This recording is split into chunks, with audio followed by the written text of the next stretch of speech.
I think like what drew me to horror was just the inherent weirdness. Like horror is about the other, horror is about the outsider.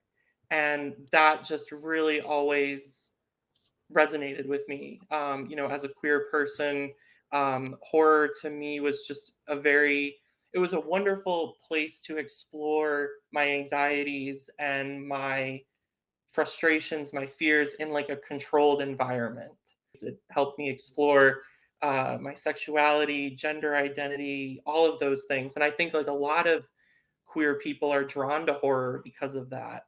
And there are a lot of really exceptional queer writers like Clive Barker and Michael McDowell, Poppy Z. Bright. Um, and I've always just really felt drawn to the genre of just dark fiction. And It's been great to meet other fans of the genre who read my work, and a lot of them are gay and are LGBTQ plus, and they love to see the representation in the genre because for so long it was straight cis white males telling the stories, and now it's kind of been inverted, and we have so much diversity, so many rich, compelling voices at the table, sharing their stories. And I think that's what's really exciting, what's going on in horror fiction today.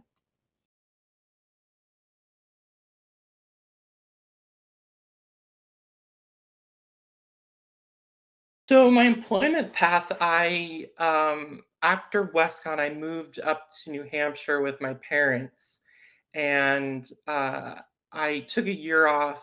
I eventually went back to my master's in writing for film and television. I went to Emerson in Boston, but I took a year off, and I worked like a retail job, but while I was working the retail job, I was still writing, and I was still like, creating stories and writing novellas, writing short stories.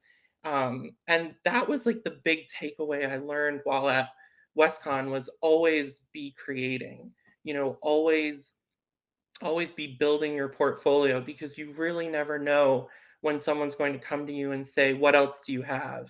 What else do you have in your arsenal that you can show me, like an editor or, what have you? Eventually, I published with a small micro press in Minneapolis, Minnesota, called Weird Punk Books, and they published my book, Things Have Gotten Worse Since We Last Spoke, and that kind of just like blew up.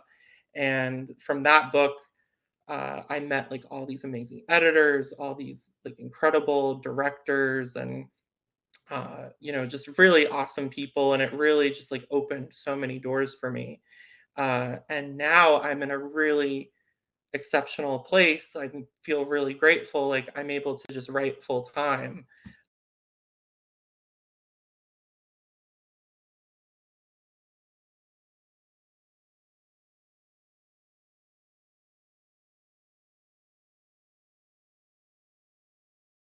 It was obviously great moment.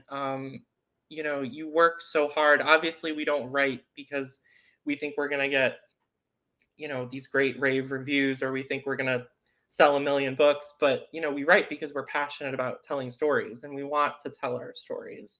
It keeps away the self-doubt for like a little bit. I'm kind of Unfortunately, I'm a little bit of like a pessimist, so like I kind of focus on the negativity more than I focus on the positive stuff. So the reviews come in and they're great and that's wonderful, but then I kind of go back to, well, I could have done this better, or I could have done that better. And but I think that's healthy. I think it's important to like keep growing as a writer and always be pushing yourself, and really excited to just like create new things. And just to answer your question, obviously, like the Times meant a lot to me, and the Times review was a really just awesome thing to have happen. And um, I'm really grateful. I'm very grateful because you don't see a lot of extreme horror reviewed in like a publication like the Times.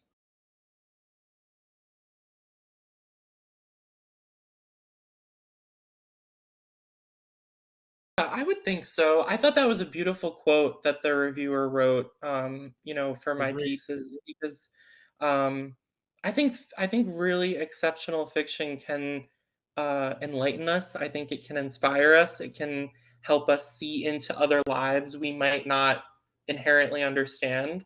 Um, I think really good fiction does that, and it doesn't matter if it's horror or science fiction, fantasy, literary fiction, if it's really honest and truthful, it'll tell you something about someone else that you may not know.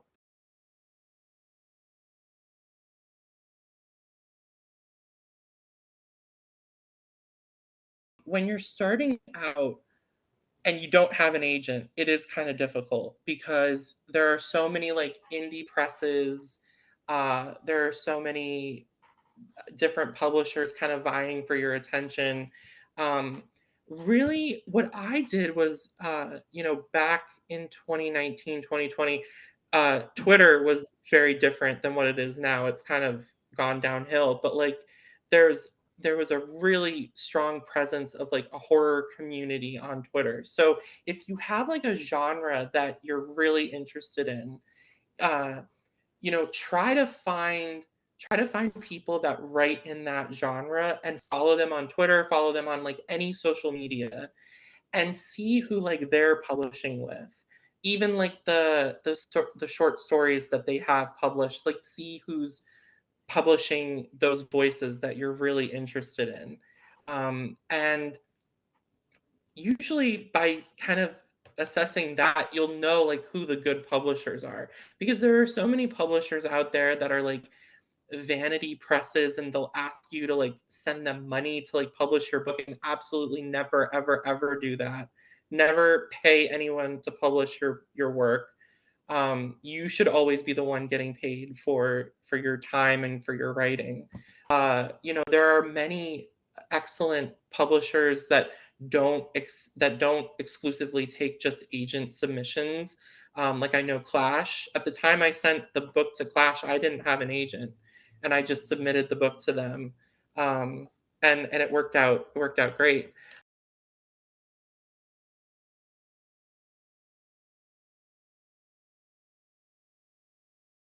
I would say what really helped me was like building like a sense of community and building like for me like I knew, oh, I want to write horror. So I just like went on Twitter and Instagram and really followed like a bunch of really great horror authors and creators that I was really inspired by. The best thing writers can do, and I know it is a little expensive sometimes, but sometimes they have grants that you can apply for and they can like either help with your entrance fee or they can waive it entirely. But really try to go if you're like into a genre like the way I was into horror, like find conventions in that genre and just go and maybe bring a friend. I always bring my boyfriend. Like I'm not going to go to this by myself because I want someone there with me. Go to these events and try to meet folks that are like-minded, and you never know what you're going to learn. Like maybe someone you meet says, "Oh, there's this new magazine that's opening and I'm going to submit a piece to it. You should send something of yours." Like you really never know, and that's kind of like, once you get into that convention route, you'll know the ins and outs. You'll know what's going on. So really look for conventions in your favorite genre.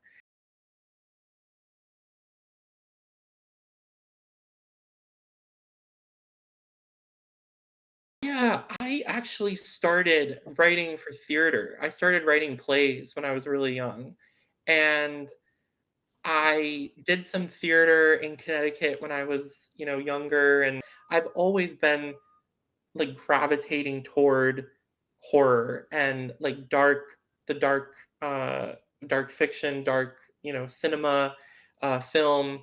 I've always been really interested in just like weird, unsettling things. So yeah, to answer your question, I guess like for a while, like I thought I was gonna just write plays and like be a playwright. But it really wasn't until I went to WestCon that I started reading a lot more fiction, and Oscar and I really bonded over like our love of horror and like classic monster movies, and just fiction in general. And that's when I really kind of just completely shifted from writing for theater to just like writing fiction.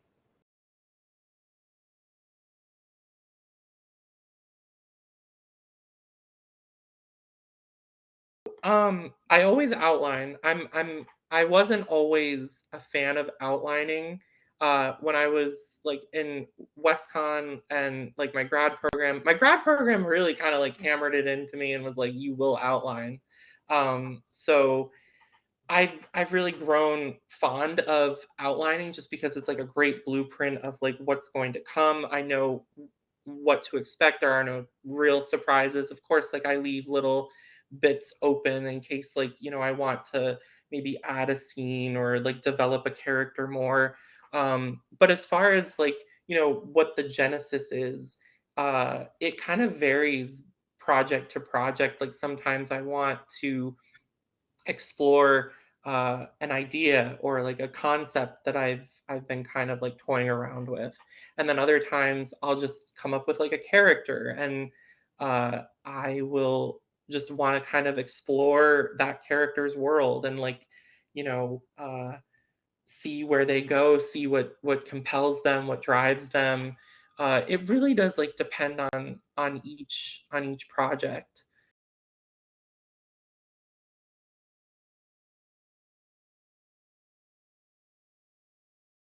Definitely, Clive Barker is a huge influence. Love Clive's work.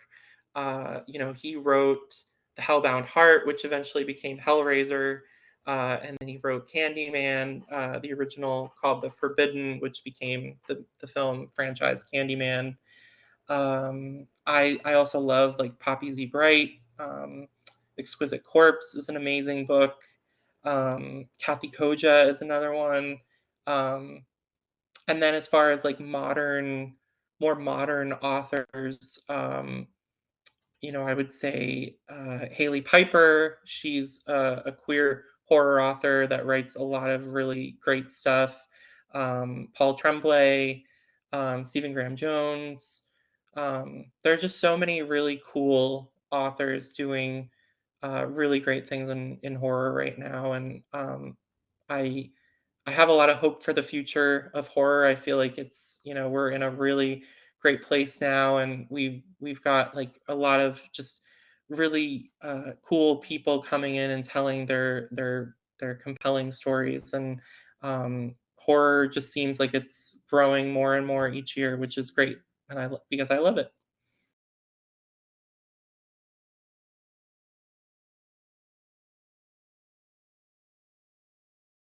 It varies like book to book. Like I said, with Titan Books, they kind of handle everything. Like they do all of the interior, they do all of the like the design, the formatting of the cover. I don't really have much say when it comes to Titan like covers. I love the covers that they've done for my books, and they've been like brilliant and just beautiful. We Can Never Leave This Place was published by a small publishing house called Journal Stone, and they publish like a lot of like weird, just eccentric kind of fiction. And that particular cover, I was the one that came to them because it's a painting. It's a painting by an artist from Greece, and his name is Bled, Ble.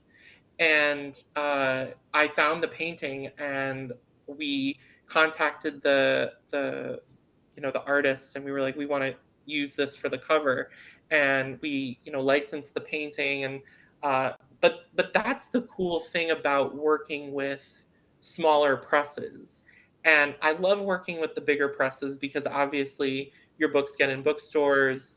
You have wider distribution, more people know about your books. The great thing about working with the small presses is you really feel like you're in charge more. You kind of know that like your vision will be executed the way you want it to be, or at least close to how you'll want it to be executed.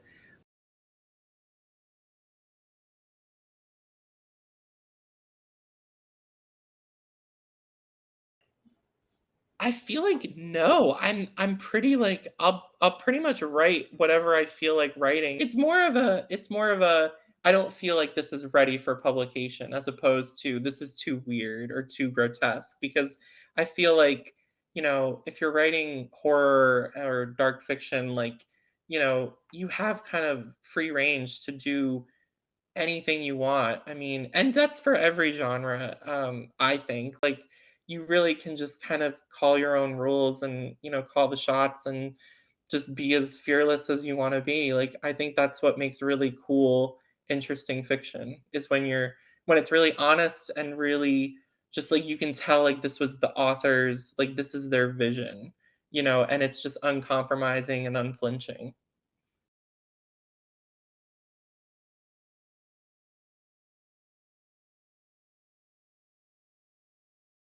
Really, I got an agent just from the fact that my novella Things Have Gotten Worse kind of like went viral and blew up on like Twitter and TikTok, and I met a lot of different agents, and then I decided, oh, I want to work with this particular agent just because she and I really vibed well together and it seemed like we were going to work really well together. So that kind of I had a different experience. Like, I know a lot of folks like will query, and I had been querying a little bit prior, but I wasn't really in those like querying trenches.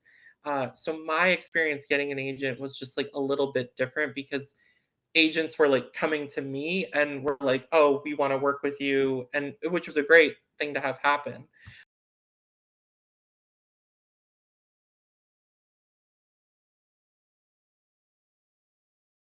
Writing a book and then publishing a book are like two very, very different things. Because like when you're writing a book, like that's your vision and that's like your baby. And uh, it's what you want to create. It's the vision you want to share with the world. But then there are publishers that, you'll be trying to query and they'll read the book and maybe it's the best book they've ever read, but they don't know how to market it. They don't know how to sell it to readers in North America and the UK, and they might pass on it. It's difficult because you can't write to like appease these publishers. I really want to stress that to everybody is like when you're writing a book, yes, like be mindful of like where you might be submitting it eventually, but don't don't like diminish your vision just because you think, oh, this is too weird or this is too out of the box for certain publishers because publishers, they will take risks sometimes and you might get lucky. Um, but for the most part, like your vision is what matters most of all. And if people can't accept that and editors can't accept that, like you'll find another one. That's the great thing about like publishing is like there's so much richness, so many editors out there looking for material, looking for new books, uh, that it really is an excellent time, I think, to be like a writer and be publishing material. I think, but I would want to stress to everybody like don't don't let your vision uh, become diminished because you think, oh, it's not marketable.